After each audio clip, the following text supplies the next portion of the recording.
हाय।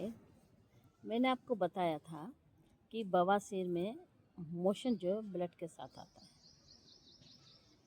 एक और बीमारी है जिसमें मोशन ब्लड के साथ आता है।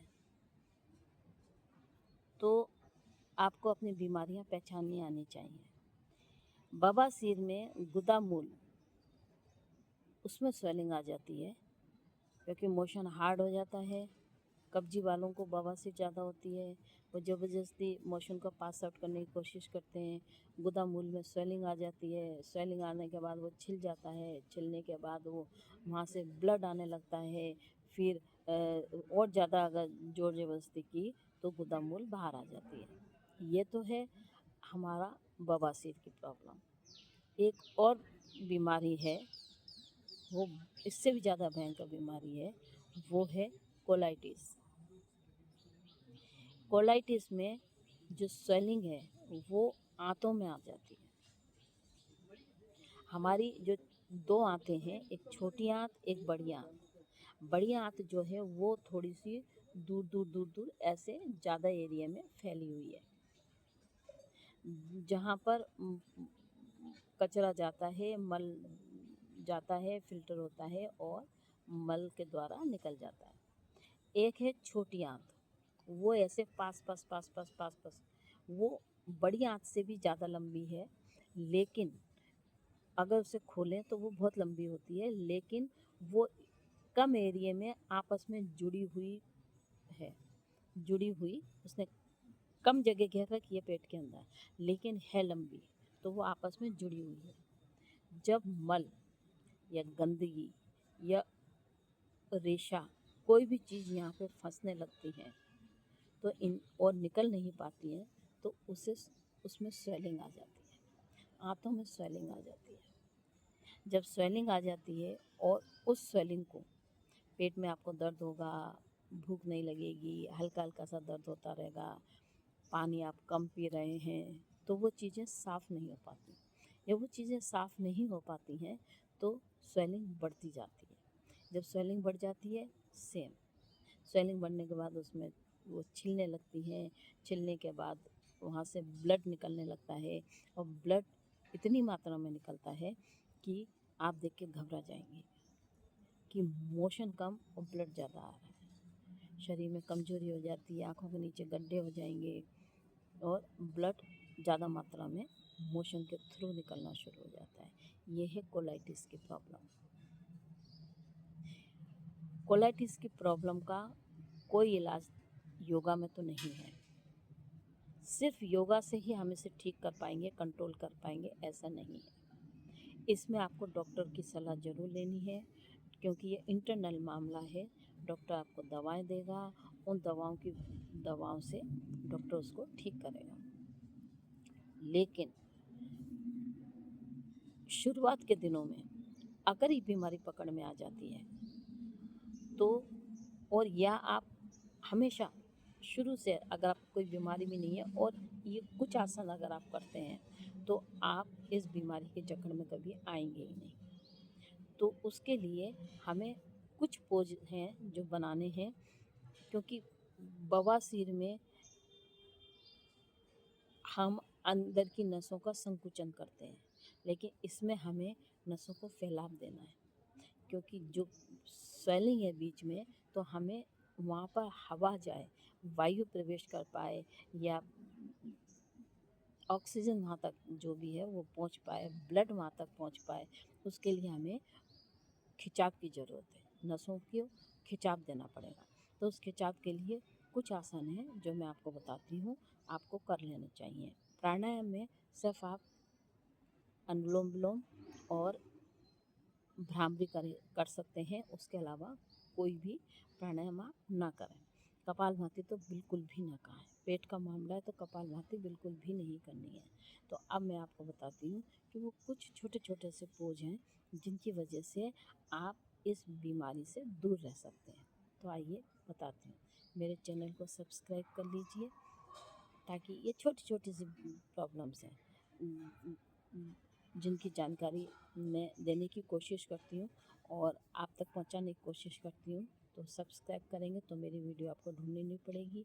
लाइक करें, कमेंट करें, जहाँ तक हो सके शेयर भी करें। तो आइए मैं आपको बताती हूँ कि वो कौन कौन से पोज हैं जो हमें करने से हम कोलाइटिस जैसी बीमारी से दूर रह सकते हैं। आइए बताते हैं।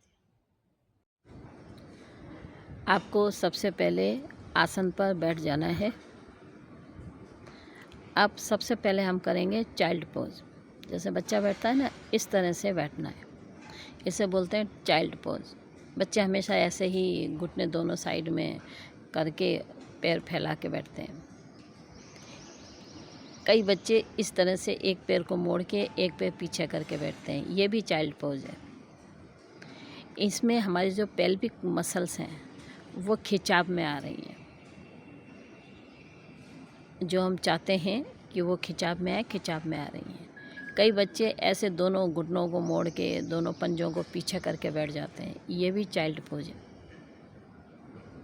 तो आपको वो चाइल्ड पोज लगाने हैं। आप जब भी बैठें चाइल्ड पोज में बैठिए। अब हम करने जा रहे हैं, ये है कैट पोज। जैसे बिल्ली है ना, बिल्ली ये सांस भर के आपने गर्दन को ऊंचा करना है। जितनी भी पेट की आंतें हैं वो खिंचाव में आ रही हैं। सांस खाली करके पीठ के भाग को ऊपर निकाल लें। सांस भरें, पीठ अंदर, सांस खाली करें, पीठ ऊपर। देखिए पूरा खिंचाव आपको पड़ेगा। जब आप करेंगे तो आपको पूरा खिंचाव महसूस होगा। ये इस तरह से, जब बिल्ली गुस्से में होती है ना तो इस तरह से पीठ को अंदर कर लेती है, और जब रिलैक्स होती है तो पीठ को ऊपर निकाल लेती है। इसे कैट पोज कहते हैं। अब हम करेंगे, ये है काऊ पोज, जिसको गोमुख आसन बोलते हैं। इसमें एक घुटने पे दूसरे घुटने को रखना है। एक घुटने पे आपको दूसरा घुटना रखना है और सांस भरते हुए जो आपका घुटना ऊंचा है उसके अपोजिट वाले हैंड को कंधे के पीछे लेकर जाएंगे और दूसरा हाथ कमर के पीछे लेकर जाएंगे और दोनों की उंगलियों को फंसाकर खींचेंगे। ऊपर वाला हाथ ऊपर, नीचे वाला हाथ नीचे। इससे भी जो हमारी आंतें हैं वो पूरी पूरी खिंचाव में आती हैं। दोनों साइड से करेंगे।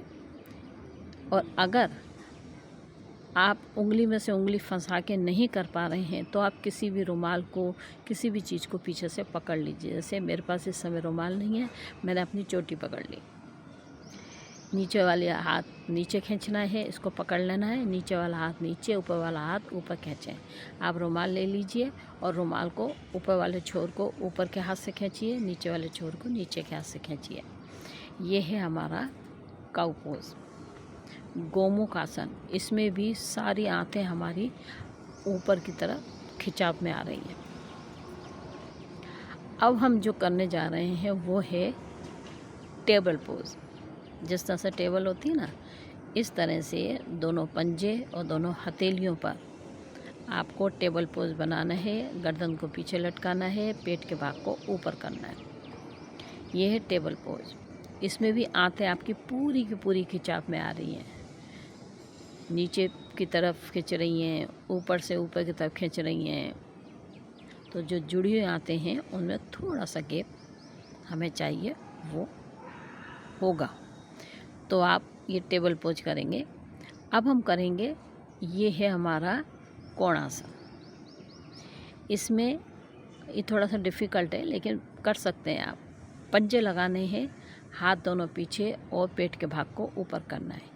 इसमें भी आपकी पूरी आंतें खिंचाव में आ रही हैं। तो ये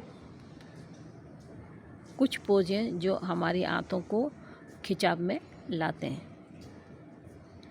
इसलिए ये कुछ पोजें जो हमें रोज़ लगा लेने चाहिए। रोज़ जब आप इनसे करेंगे तो आपकी जितनी भी जुड़ी हुई आंतें हैं वो उनमें थोड़ा थोड़ा सा गैप होगा और ऑक्सीजन और ब्लड वहाँ तक पूरा पहुँच पाएगा। खान पान का ध्यान रखें, स्पाइसी बिल्कुल भी ना खाएं।